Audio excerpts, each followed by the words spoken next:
Let me ask you something. Are you getting everything out of your rent-to-own business? If you're not an A-Pro member, then the answer is probably no. Look, advocacy is A-Pro's bread and butter.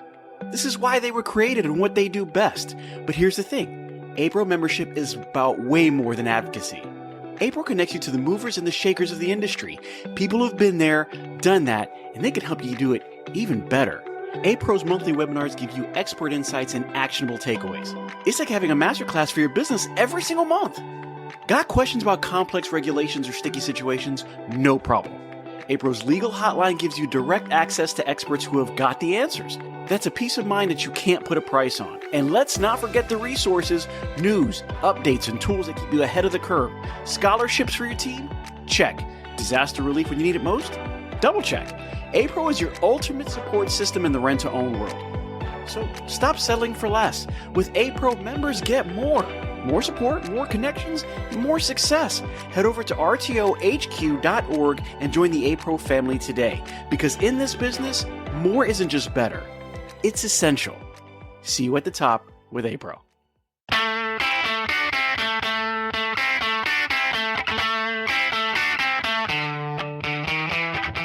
Hello and welcome to the RTO Show. I'm your host, Pete Chow. Today, let's talk rent-to-own with Jeraud Norman. Again, a sponsor for the show and the RTO Show. We love having our sponsors on, but today we wanted to talk about something that I don't think we talk about enough, and it's how to foster a digital sales conversation. Because, listen, I'm a little old school. You come into my store, I'm going to throw it down. I know how to talk to you. I know how to look at you. I know how to take care of you. But I'm not tech savvy. I'm not email savvy. Jeraud, how do you take care of that? How do you handle business, and how are you doing today? I'm doing great, man. Anytime I get to talk to you is always a good day. I know I said it on the last podcast. We met at RTO World, and I sat in on your session. It was phenomenal. And I'm just so glad that we connected, and grateful that you allowed me to be a sponsor and that you had me back. So I just appreciate you. I really do. Absolutely. So what do you think the key is? Because you have a marketing background and you do this very well. I know that I try, right? I try to be as connecting as I can when somebody comes in and we're having a sales conversation. And let me tell you, I love being around people and I love being around new people. If you come in, you tell me you're looking for something, I'm going to find a way to make it happen, or I'm going to find a way to create that relationship. What I don't do well is sales on a digital platform. So if we're emailing, if we're texting, which is really happening now, there's a big shift, that paradigm shift to a social media, or, hey, we contact millennials, number 1%. They are the number one generation to start contacting and talking through text message. Well, guess what? That's now starting to be our biggest market. And we've got to get better at that. But we don't want cold interaction. So how do we do it? How do we make that happen? Well, the easiest way to do it is to do exactly what you do in person, just text it. And to take that a step further, what I noticed just from seeing so many dealers that start doing the text messaging is they don't really sound like themselves through text. What you got to understand is your customer, they're already in a situation a lot of times where they already need, they need things. And if they could get it another way, they more than likely would, especially if they've never come to you guys before and realize that it's more than the myths and the misconceptions. So they're, 9 times out of 10, they have a job they don't like, or they tolerate, and they're dealing with people all day that they don't want to deal with. And then when they want something, and then on the other end of the line, there's a person there that just sounds like a robot, just like this. It's not appealing. There's no engagement. There's no conversation to be started. But if you juxtapose that with how you deal with them in the store, you guys just naturally flow. So it's finding a way to take what you actually do in person and put it in text message. Text message you have to be a little more careful with, because you don't want to send them a book, right? If you start sending too many messages and the message is too long, that turns them off too. But you have to find a way to get your message across the same way, but just condense it and just sound more like a friend. If I had to boil it down to one thing, text them like your friends. Would you text your friends what you're texting your clients now, or your potential customers now? And I'd say 90%, if not 100% of the time, it's no. You're texting them like a robot. You're texting them like corporate. And if you got to be corporate, cool, but you guys are pretty cool. I don't think you need to be corporate. Text them like it's a friend, and I think it changes the whole game. And then when you get into email, yeah, you can go a little bit longer in depth. Email is meant to be a little bit longer, and you don't have to necessarily go long, but there's definitely a difference in sending text messages versus email. And everybody sees your text message. I'd say 98. I mean, I don't want to make numbers up, but I would say 90 to 98% of the text messages that get sent are read, whether they're opened all the way or not. It's just, do they think it's worth responding to? And if it looks like someone sent it from an automated message, they're going to be like, I don't need to respond to that. But if it's like, hey, that's Pete and Pete's hitting me up, then it puts a different spin on it, especially if they saw a video of you, which is a whole nother topic. But let's say they saw a video of you and that's how you got their information. Then it's like, well, hey, that's Pete. Let me, I like Pete. Let me go ahead and get back to that. It's just a totally different way, and a totally different way of building know, like, and trust. So if let's say that there's a text conversation that started, I have an online portal, they've been funneled to me, I'm texting them back.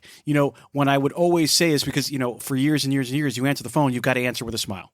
That was something that transcended from the top to the bottom for years and years and years, because you can always tell when somebody's in that mode or in that mood. And when they answer the phone, if they look like they sound, it probably sounds terrible. You got to put a smile on your face. You got to be energetic and talk, right? That's the way it goes.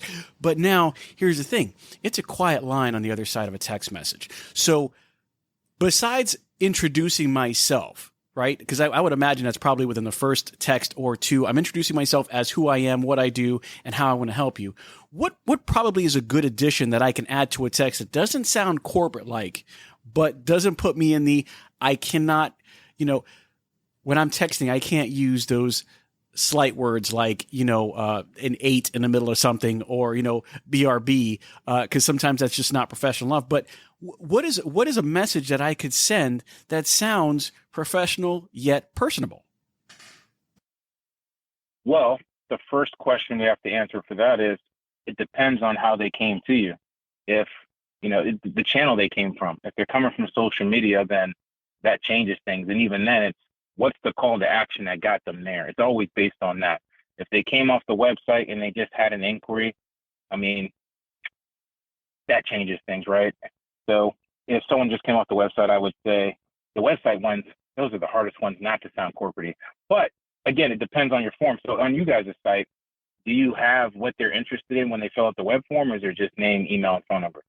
That would drastically depend, because they have the potential of looking it up. So the conversation could start, hey, I've seen this sofa in love that's in your inventory and I'd like to purchase it.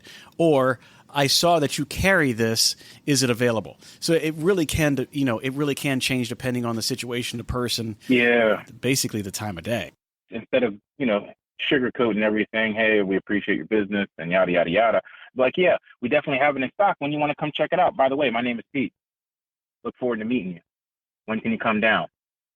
And that's just off the top. I mean, eventually, if I was actually writing this process out for a store, I mean, we would tinker with it a little bit more and get it to the point where you would feel comfortable with it. But that's totally different from, thanks for your business. We'll check on this. No, that sounded pretty, that sounded, I don't know if it sounds lively because I'm actually hearing your tone of voice, but it does sound good. I mean, I guess in the process of becoming who I am, I've gone through many iterations of Pete, right? Pete 1.0, 2.0, 2.5, because when I first started, I didn't know what I was doing. Yet I was trying to fill the need that they had. Pete, I need you to be a salesperson. Pete, I need you to be a collections person. And so I was the script guy, right? I was going to give you 90% of a script. It might have been tailored a little bit to John versus Sally and say a couple of different things in that form, but it basically sounded the same. Pete 2.0 was, okay, I know this job a little bit better, and now I can open up a little bit more, right? And so how people came in sounded a little bit different than people on the phone, because I was still kind of a little professional over the phone, and not say that I'm not professional now, but I didn't know how far I could take it. So it was very scripty. Now you came in the store and I could read your body language, and you could look at me and say, dude, you look crazy. I'm just kidding, man. And change it up. And you can almost find that until you almost get it before they even start talking to you. You almost know how to approach it.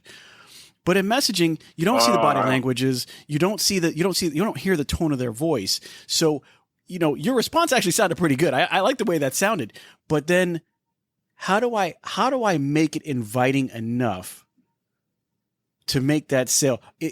Are there questions involved, personal questions that you ask or you get to? Do you offer that, or do you keep it generic? let's take a quick break.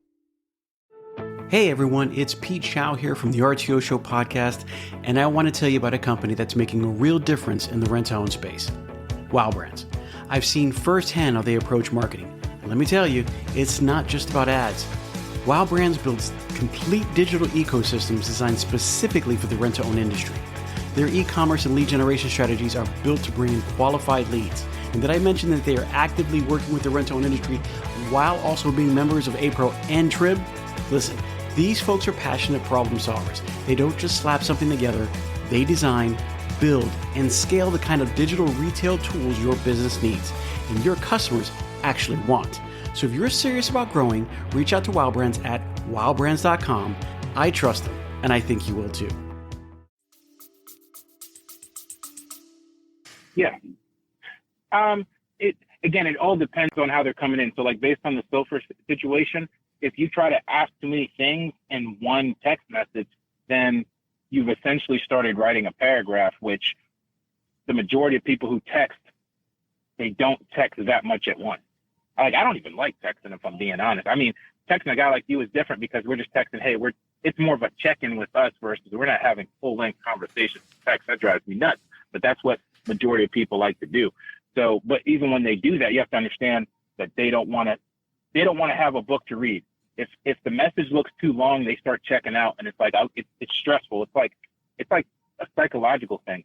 It's something even like, and I teach people this with writing emails too. Even though we're still talking about text, is when you write an email or when you're writing ad copy, you have to break it up. Like if we had, a paragraph is 4 to 5 sentences. We were all taught that in school. So let's say your message is at least one paragraph.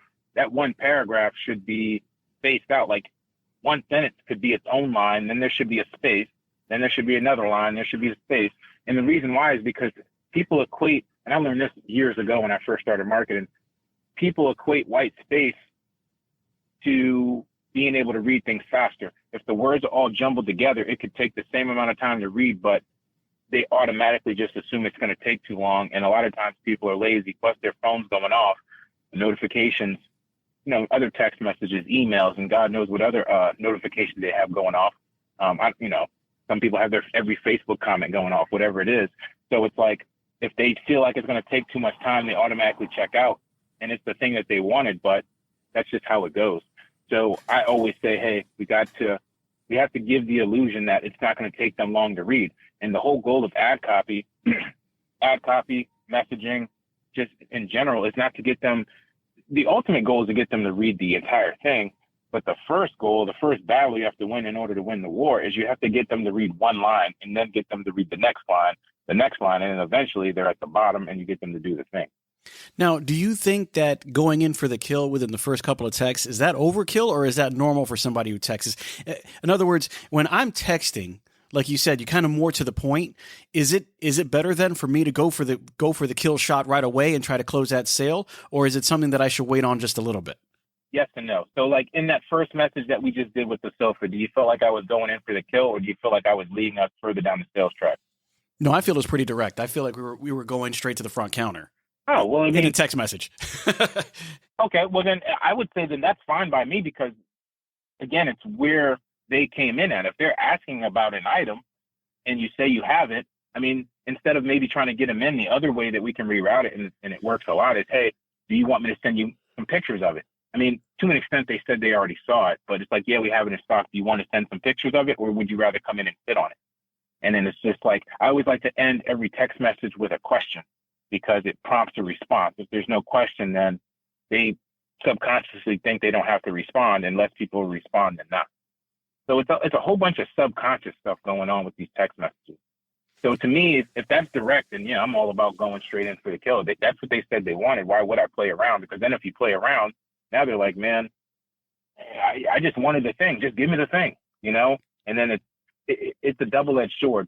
But the reason why I like using personality and making it sound personal, even if it's automated, is because you want them to get an idea of what the experience is going to be like when they deal with you. And people do business with people they like. So if I send that text message that I said after the web lead came in versus, the standard corporate message, which one do you think will get a better response? Or what do you think that most people would want to deal with, especially after a long day of work or dealing with stuff and being in situations? Do they want to stick in the mud, or do they want someone with personality? So now when you're coaching, okay, because I know that some businesses are big enough to have automated responses. One of the things that you do is go in and kind of dial in on those automated responses so it sounds more human, so to speak. Yeah. So I wanted to, so when, like, let's say that you were running a store and all these different situations we have covered, I want it to sound like close to Pete as possible. And of course, you have to check with your corporate guidelines, which I don't think anything I do would violate that, but everybody's different. I guess the bigger the company, the more, strenuous they are. But my thing is to make it sound like Pete sent that message, not like it was automated. And if anything, overnight, if an overnight message comes in, which we can put filters on your hours of operation, overnight I'll say, hey, this is an automated text from Pete letting you know that, hey, we're not in, but we did get your inquiry and we can't wait to help you. I can reach out to you first thing in the morning. Is a phone call or a text better? And if so, what time? And if they respond to that, then that person, that's a conversation, and that's someone that's a hot lead. Now, granted, you can reach out to them tomorrow and they may not answer, but the whole thing is to keep continually getting them down the track because, like you said, we're talking about digital sales. These people more than likely will never come in versus someone who comes in the store and you already know your game. So the whole goal is getting them to respond and have a conversation. Well, talking about digital marketing, I know that at some point in time, and everybody knows, Mr. Norman is a sponsor of the show. So as we were talking, we're going through before, one of the things that you came across was the fastdeliveries.com website where you're working with RTO dealers on how to do just what we're talking about, have those digital sales conversations that sound more humanly, that sound more friendly, that are more inviting, and get more bites. How is the fastdeliveries.com thing, and are you already filled up, or is there some spots left for somebody to say, hey, you know what, I like what he's got going on, let me try that out? I mean, we definitely can take on some more stores. At a certain point, we might have to cap and grow our team because customer service and support is number one to us. But it's been working out really well. Essentially, with the fast RTO deliveries, basically what we're coming into the market saying is that we can help to get deliveries, not like impressions, not clicks, not leads. We're talking about I can track agreements and deliveries as long as you want to share that information. And I can damn near promise you 5 within the first week of us running a campaign. And part of it is because we're using some of this digital conversation stuff we're talking about in a text message to send out an offer to your existing audience. And, to an extent, I know that a lot of dealers already do that. But because of this whole conversation we're having, they're usually not doing it in a way that's going to yield the best result. And then a lot of the stores I worked with already, they were like, well, I already do that. And I'm like, well, let me do it my way and let me see if it works. Because this is all I do. You guys do so much. And to try to figure out every facet is difficult sometimes. And then we'll get in. And, I think the worst case scenario, we had 4 sales, 4 deliveries in 1 week, but then the lady got a $1,500 cash sale. So that more than enough made up for it. And we've had guys that get more than 25 deliveries in a week. And it's all from using that system. And then after that, it's really about putting all this automation in place for the digital conversation to happen through text message, through email, whether people come in from Facebook, Google, Instagram, or from your website. And we just we have some templates, and at the same time, we personalize it on what works for you. And if you have ideas, what my team does is we take your ideas and we build it into our system, and we can do it pretty fast.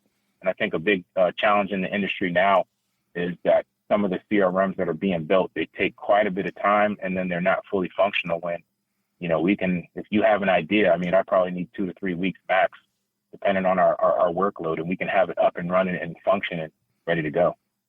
What would you say is the big difference, right? So you're coming in, you're saying you've got some digital sales conversations because you have some automated responses already queued up and ready to go, but I want to take a look at it, right? Just like you just said. So what are the big differences that you find between what you initiate and what has already been initiated? Is it a type of verbiage? What do you see the differences are, and are you making huge differences, or do you think that you're basically fine-tuning it with small changes that make big outcomes? I think it's more of the small changes, but I think they're big changes because if you don't know, you don't know. But for me, it's small changes. So even in, what I've done previously with other industries, like guys would be making money, and then they would hire me and I'd be able to come in, like, especially if you're already making money, it's easy to kind of pour gasoline on it because there's just tricks that I've learned from the schooling and the investment in myself and my team that we've done that allow us to see certain things and to be able to just tweak them and get them going. So when it comes to the messaging, sometimes depending on the dealer, it's small tweaks. We have like a format on how we send out initial text message out for just the text message campaign. Like, again, our main promise is we'll get you 5, if not 10 deliveries in a week. So for that, we have a format, and I use AI as well. So what I did is I spent, not just me and my team, we spent a lot of time programming our AI specifically for rent to own. So if I wanted to run a campaign for your store right now, I would just literally say, hey, I want to run a campaign for Pete, and this is his store and this is his offer. And then it would spit it out in our format, and that format tends to work. And then sometimes we've worked with dealers that wanted to change it, and I was open to the change. I said, we'll send it for a day, and if it, or 2, and if it doesn't work, it's because they're doing it the way that they normally do it. But if they haven't been practicing these digital conversations, then it's not going to tend to work. So now, yeah, I pretty much say we got to start with the process. And if someone wants to keep changing my process, I'll be honest, it's probably not a fit.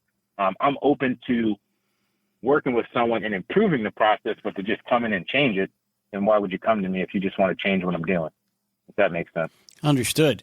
So, you know what we always say, and something that I always say, but something that we always say in the industry, I always call it honing the blade. In other words, you might sharpen it, but you really got to put an edge on it, right? Because that's what it's all about. When you have a chef, they might have sharp knives, but chef's knives are extremely sharp in the sense that they really hone it. They get it down to a fine tip, because at the point of doing what they do, they don't want to mess around. I don't want to cut myself. I don't want to sit here on this piece of meat forever. I want to be able to cut to the chase, right? So when we're talking about it, as I have sales meetings that I've noticed, okay, it's easy to tell somebody, hey, this is how you sell. When Miss Jones come in, you're going to sit there, you're going to get her name, her number, her email. You're going to welcome her in. You're going to see if she needs anything, and not just, do you need a sofa, right? Do you need anything? You have water or anything like that? Hey, why don't you sit down? Try this one out. Or whatever the case, it could be bland. You come in and they don't know what they want. That's okay. Let me tell you what we have going on today. That way it can help you make your decision. So whenever you're ready to place that order, how about this?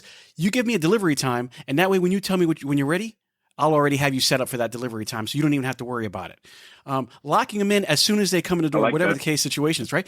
But I can train that with somebody if they're in my class or in my meetings, right? And I'm sitting and I'm looking face to face, and I could say those things, and they go, yeah, that's awesome.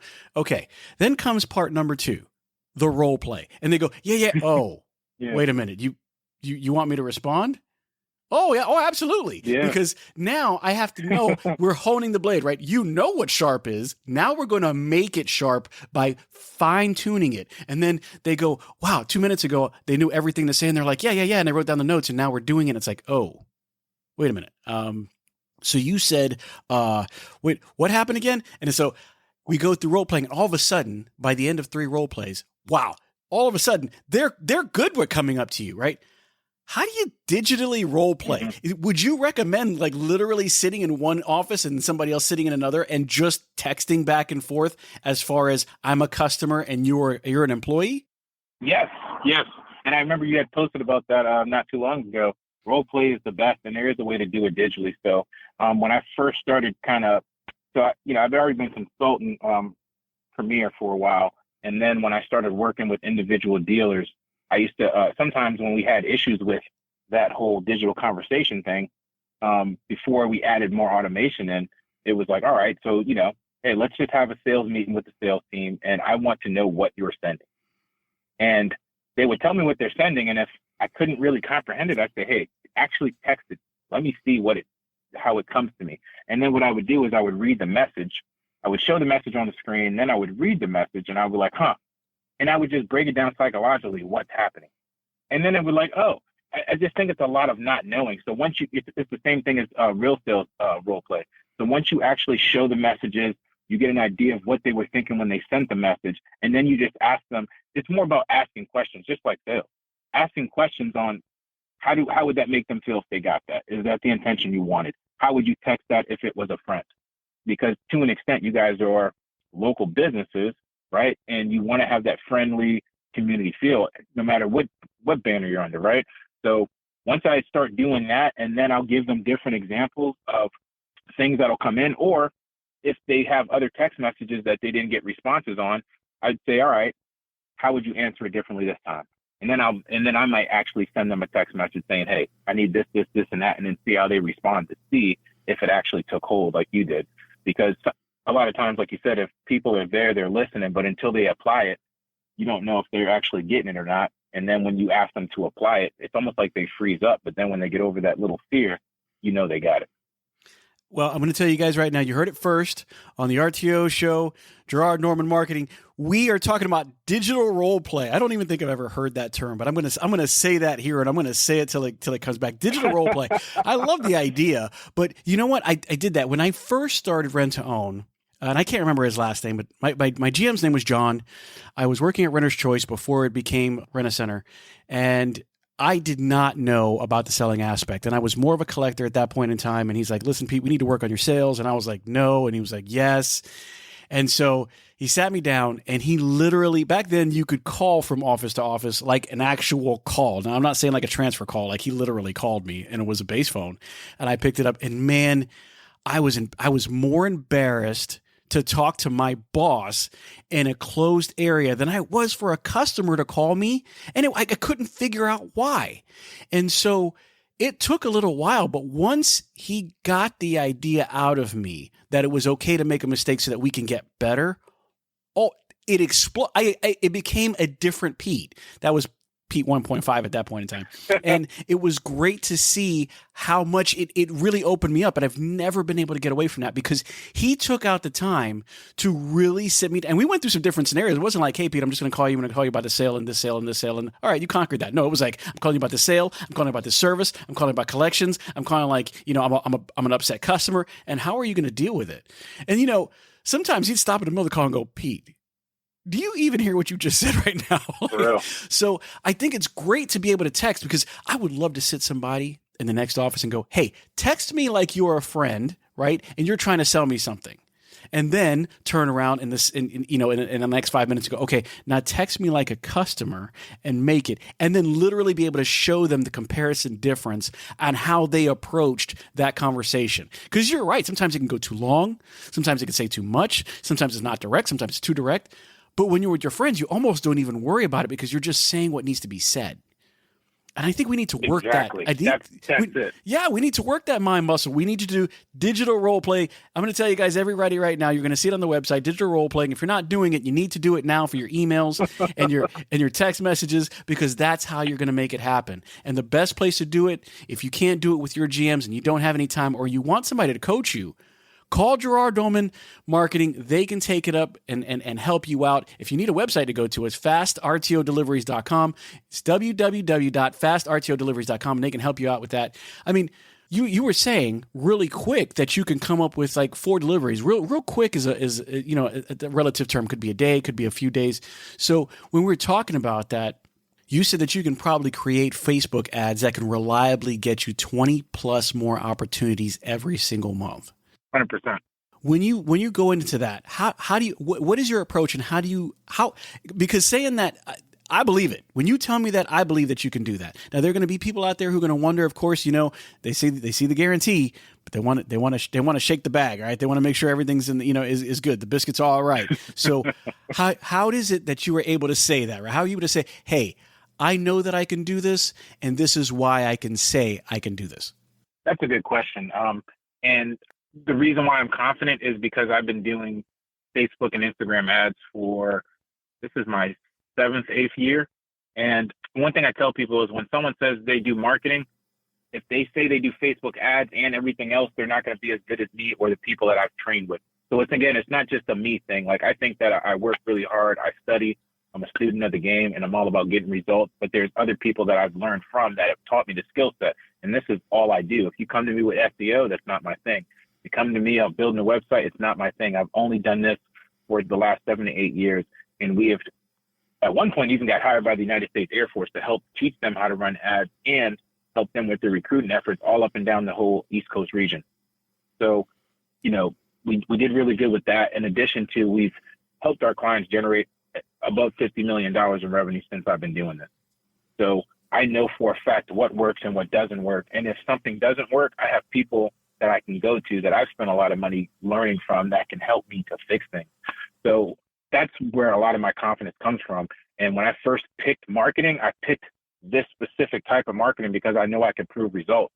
It's really hard to post on someone's social media page and track results that way, especially if you can't get them viral, because that's that whole social media management, I post you every day thing. I passed on that because I didn't want to become a bill, and the first thing was to get rid of me. So I picked this very intentionally. And then on top of that, like with the people that I've been working with that run ads, they're getting that many leads, if not more a month.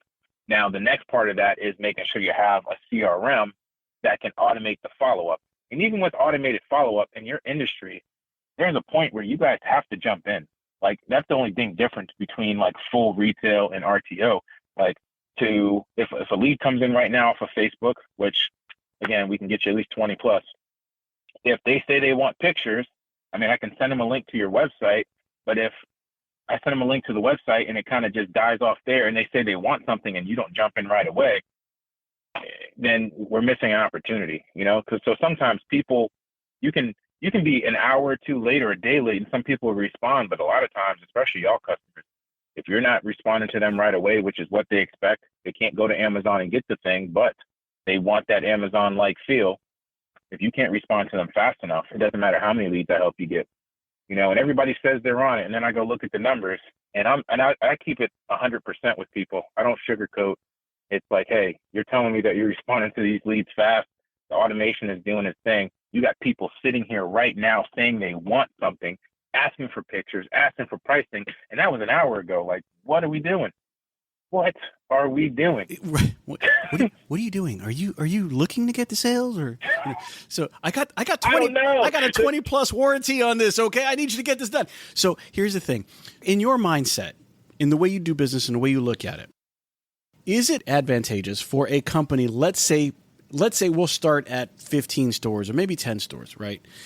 Is it advantageous, in your opinion? You know, rent to own on how it works now. Is it better for them to create a position? Okay, let's say I've got 10 stores and I'm dividing a payroll over 10 stores, so they all pay 1/10, whatever that might be, to have somebody who would sit at an 8-hour position ready to respond, or is it better to have great automation and try to catch them on the back end?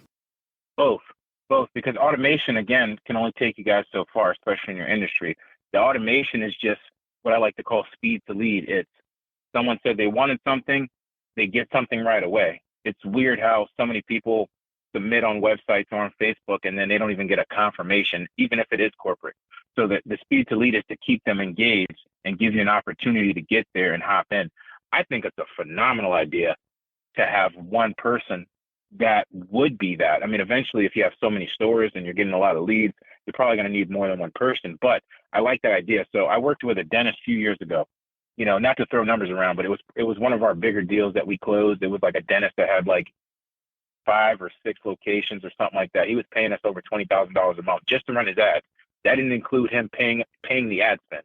Can't remember what he spent on it. So he was spending at least $30,000 to $40,000 a month, and he hired someone similar to what you're talking about, and her job was to be that one person for all locations, and it worked out so beautifully. And that's something that I would eventually, I'm not going to be able to do that this year, or maybe I will, but I'm looking at Q4, is I would like to be able to offer that service. I actually tested it with one store and started seeing how it goes. But where I can bring in someone on my team that can actually respond to leads 24/7. The biggest challenge that I'm running into that personally is every store is different. So like with a Premier store, you know, and I'm pretty sure a lot of you guys have it, like Ashley, they use Ashley. So if I get your Ashley login, I can teach my team to go in there and find stuff. It's a bit of a maze because there's so many products, but we could do it. But going back to what you said, if you have that one person that's their whole job is to learn digital conversations and to respond to leads and basically get it to the point where they're handing over filled out applications to the GM in the store. That's essentially what we would like to do. And I think it would be very beneficial. And then you still need the automation. The automation isn't a question of whether you have it or not. It's you have it and you do everything else. That's just part of the game. And the people who are winning the game the best are the ones who have that. And There's people who are winning pretty well without automation, but if they added automation, how much better would they be doing? If they added speed to their follow-up outside of the automation, how much better would they be doing? Because, in some places, man, there's a different store damn near on every corner. So it's like, they don't necessarily need to go to you, especially if they don't have any history with you. So how are you going to stand out? Your personality and your speed. The business that responds first 80% of the time gets the business. It's some study. I think it was Harvard. So you don't ever want to be second. And if you're second, it's because the first person didn't answer. They're just going to call the next person. Like, oh, I didn't hear from them and I want it now. Let me keep calling. So if you had someone that could literally do that for a group of stores, I think that would be phenomenal. And he had so many sales that wouldn't have happened if he didn't have that one person there. And that was a lesson I learned, I think it was 2020 when I was working with him. And I was like, wow. And that's something I've been trying to do for what I'm doing for RTO, but there's a lot of moving parts because of how everyone's business operates. So I want to bring that solution to the marketplace. And I mean, it definitely costs more money too, right? Because if you were to hire someone, that would cost you at least $2,000 a month just to hire that person. But, so we have to figure out logistically how we could do that. But in the meantime, yeah, have one person oversee the stores, follow up with the leads. They'll be a maestro. And if you do that, your sales will definitely go up and the person will pay for themselves, I think.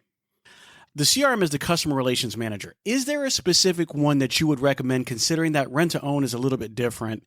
And it's, let's say, when you talk about a CRM, the customer relations manager, and being how rent to own is so different from other normal businesses in the industry and industry, is there one that you recommend that you've come across that you would say, you know what, I think that's probably the better one out of these that would probably be more tailored to what you do?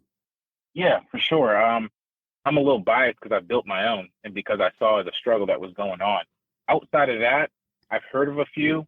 I guess to show my non-bias, and I respect good work and good service, I would say Perk. And a lot of people wouldn't talk about, I don't even know if they know their competition, but yeah, they're my competition now. But I've worked with some stores that have been on Perk, and I think that they have extensive follow-up sequence for anyone who comes off the website. There's other things that I do that they don't do, and I don't want to get into, the comparison, but I would say, if you don't want to use mine's just called Master Marketing Systems. There's different divisions of it, but I have a division built specifically just for rent to own. And one thing I like to do is if you guys have ideas, which some of the dealers I've worked with have given me ideas, we'll implement those ideas and we'll see if they work better. And if they don't, we'll make changes.